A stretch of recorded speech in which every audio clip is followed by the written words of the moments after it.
I've kind of talked about some of this stuff. This is the model that we use for people whose behavior has a sexual component to it. And all the arrows mean is that everything's connected. It's a man in the middle because it's about 99% men that we're dealing with. Is there a woman or two now and then? Yep, but not very often, at least in our experience. It's predominantly been men. And we try to balance all these things as part of what they choose for their life. So we are concerned about the community's protection. So we've got that hands-on. We want them to understand their accountability. And that accountability is in restitution, community service. Sometimes it's being confronted by victims or more likely victims' parents, whatever, all those kinds of things. The competency stuff, we use the Pittman and Zeldin. We want you to become more socially competent. We want you to become more independent, all those kinds of things. But we also want services that are responsive to the person, aside from, but not ignoring, the aggressive behavior. And we've talked very differently in the last 2 years about sexual deviancy because we don't know when it is and when it isn't. With people, particularly with more significant cognitive disabilities. We don't know when it represents true pathology and when it represents counterfeit deviancy, when it represents untutored behavior. For example, Colby, the handcuffs in the picture on the car. The fact that she was a 17-year-old made it worse. He's 22, she's 17, she's a child, he's an adult. He doesn't distinguish. She's pretty, she's cute, she's a woman in his eyes. He has no sort of, at least my estimation, he has no particular pathology about children. He just couldn't distinguish. She's 17, not 18 or older, okay?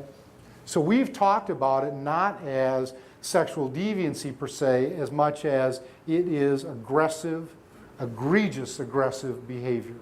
It is violence against another human being. Because it has this sexual connotation or connection or behavior with it, it makes it even more complicated, more distasteful, more difficult to find people who will work with them, who can set that aside and say, yeah, I can somehow come to terms with that. And that's part of the responsive services that are able to do that. Who are the staff we found best that do that? Middle kids in huge families. Just a phenomenon. I don't know why. I got ideas why. Kids, families of 6, 7, 8 kids, you get kid 4, 5, 6, somewhere in there, they're the ones. I'm not sure why, but they're the ones. Maybe coincidence. Anyway, this is for the benefit of those of you who do seek psychiatric consultation. This is the stuff that the docs have said. This allows us and helps us do our jobs effectively when we get very little reimbursement, have very little time, and very little knowledge of people with developmental disabilities. If you bring this stuff and these questions, we're going to be a lot better at our part of it, and our part of it is giving drugs. If you don't bring us this, you know what we'll do? We'll give you drugs for the care providers based on what we believe to be their experience of trying to support this person and how difficult we assume that is. So we will try to sedate the problem as opposed to really offer therapeutic. We've had docs tell us that in that way.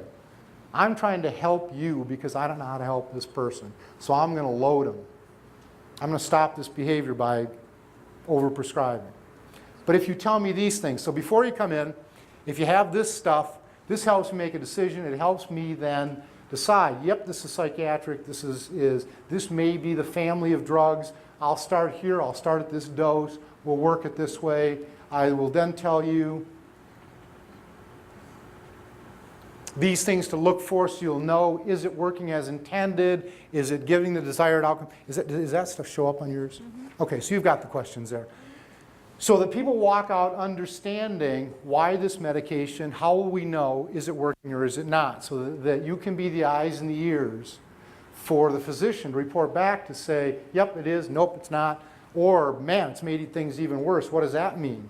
Sometimes that means get rid of the drug. Sometimes that means change the dose. Sometimes that means stay in the family, but change the drug within the family. But the physician then is in a better position to be informed about that. And then after, This is the stuff to track and report back.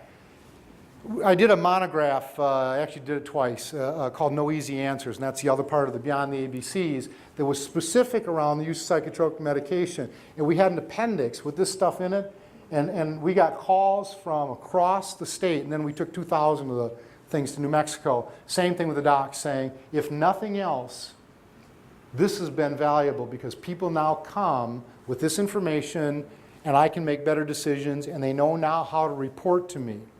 Because I know it's going to be somebody different every time, but if the information is consistent, I can make good decisions.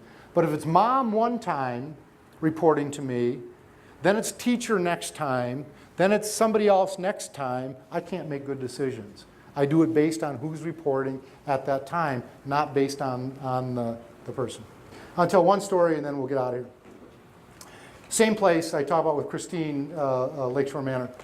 The day that I was hanging around in the day room, one of the people that I met and then later got very involved with, she's one of the ones that I consider one of my master teachers, not on that particular day, but later. Same thing, I'm hanging around the day room, not doing much.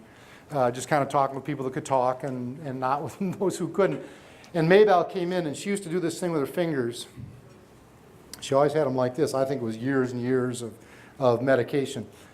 But she would kind of walk with this stagger like this, and she more growled than spoke, and she'd say, "My name is Sister Phenobarbital." And that's what she called herself. And I was still fairly new. Maybelle didn't know me. I didn't know her, and she saw me, and it was kind of like, well, I got something new here. This ought to be fun. And Maybelle at that time was in her mid-50s. I was in my early 20s. I'm about 6'3", 6'4". My weight, depending on what year it is somewhere between 240 and 330. Maybelle's about 5'7", 155. Maybelle comes with her hands still like this. I'm sitting in the chair. She puts her hands under my arms. She lifts me out of the chair and kisses my face. And Maybelle has one of those mouths about like this big. So when she kisses your face, you are well kissed, and your entire face is sloppy. And she takes me and she drops me in another chair and says, "I like you, Doc." Now she got me thinking, which Maybelle was really good at getting people to think. And one of the things I thought is, what's this doc stuff about? And I learned that she grew up in a Catholic institution in Minnesota, and the only men she ever saw were doctors. She called all women Brownie or sister. Nuns, novitiates. I got a name later in our relationship. I became Big Chief Wahoo. I'm not sure where that came from, but the people supporting at that time were glad to know finally who Big Chief Wahoo was. Anyway, she also got me thinking, if that's how she shows affection, I don't want to have a whole lot to do with her other feelings. Particularly because of what I had heard about Maybelle. We did things according to MASH, so Henry Blake to the 3rd floor means all the big guys drop whatever you're doing, run down there, because Maybelle is on a toot, and she is just, whacking staff around. And she would. I mean, she, backhand you and headbutt you. She had most of her teeth pulled early in life because of biting. It pulled her teeth out. And that's how they stopped the biting. So she'd gum you and kick you. And sometimes she'd be laughing and stuff. Sometimes she'd be just enraged and what appeared to be very, very psychotic and out of touch with whatever was going on. It got to a point where I could just walk in and say it's over and grab her by the wrist and we'd go down the hall like this, and I'd be kind of half dragging her and half pulling her. She'd be yelling and screaming and threatening me and all this stuff, but she never hurt me. Because I would walk in, take her by the hand, drag her out, and we would go for a ride, go for a walk, go play with my dog, go eat ice cream, go listen to music. She would settle down, I'd bring her back, and I'd go home, and then the next day there'd be a note, "Please report to Mr. Brink," and I'd go report to Mr. Brink, and he'd say, "I'm going to have to put another written reprimand in your personnel file for sabotaging the behavioral support plan and reinforcing her behavior." I'd say, "Okay, that's fine." How come Maybelle doesn't hurt me?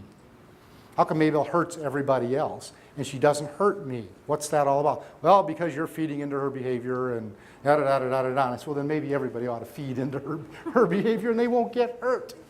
I might be on to something. I don't know what it is because they didn't teach me about Maybelle in my undergraduate so-so curriculum. I had to learn about Maybelle from Maybelle. Anyway, so place closes, as I said. Maybelle's moved to northern Wisconsin. She's aged, I've aged. I see her, I go to visit her, she's out walking. Guess what? 2 elderly nuns. Guess who they are? Her sisters. We had no idea. She had 2 biological sisters who were nuns, and therefore the sister stuff. Anyway, she sheds both of them. She comes sort of in her kind of, staggering away, running in, and she opens the door and she sees me. She can't lift me up like this anymore because she's had a hip replacement and she's getting old. Instead, she hugs me and she kind of lifts me up to my top of my toes and puts me back down. And she says, "Doc, Doc, come and lay in my bed like you used to. We'll make babies."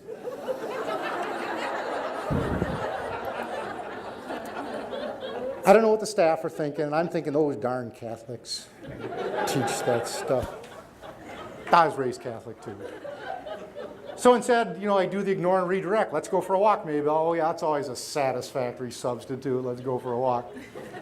Beautiful autumn day in northern Wisconsin. It lasts about 2 days, and then it's, winter and summer.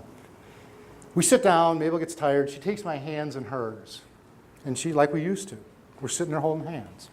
We spend hours holding hands. She started to stroke my hand, turn it over, caressing my fingers, looking at it, stuff like this, and I'm being overwhelmed by emotion. And I'm thinking, this is why I do this work. I get a moment like this. It's why I do it the way that I do, trying to have some regard for the person, trying to figure out and understand who are they, not what's their behavior about. Yeah, I'm interested in that, but really at the heart of it, who are they? That's why I do this work. It's why I do it the way I do. It's why I work so hard at it. And I've gotten good at it with Mabel. Maybe not anybody else, but I know I'm good at it with Mabel because I get this moment, aside from the psychiatrist that said, "Why are you wasting your time with her? She's subhuman." Said that. Put in her chart, she is more like an ape than a human being. That was written in her chart. 3,200 milligrams of Heimerl. It's about 8 times the manufacturer's maximum recommended dose. That was one of 11 psychotropic medications. As I said, teeth pulled, hours and hours and days in seclusion, restraint. She's one of the ones who used to wrap in the wet sheets and then leave till they dried. So it would, good sensory input. It wasn't, it was seclusion and restraint. All this junk in the name of treatment, and I get this moment of tenderness with her. At that point, she takes my hands. She still got them in her hands, which are much larger than mine. And she cups her face with my hands. So now I'm holding her face like this. And she says to me, Doc, and now I'm losing it. The tears are starting to roll down my cheek, and I'm thinking, "Ooh, boy, I'm really something." She said, "You know what? Your hands are just as soft as bread dough. You don't do a goddamn bit of work, do you?"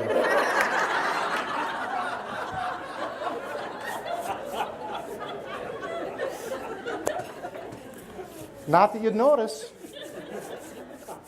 So what she reminded me, as I said, the first encounter was she got me thinking, and then that encounter what she got me thinking is, you know what? This is why you make it your life's work. Because if it's your work life and it's a lot of effort, and I'm not saying it isn't, I'm not saying you don't put a lot into it, but if that's the way that the person perceives it, then it's probably not worth it. But if it looks like this is something I choose and this is something that I understand how much I get out of this, as opposed to just what I put into it, then you get those moments once in a while. You need about, one a career. Not really, you need one more often than that. But once in a while you get that moment that says, yep, I have made a difference, and there isn't anything that can take that away. There isn't anybody that says I can't have that, and it can't be right there the next day. It can't be possible right the next day.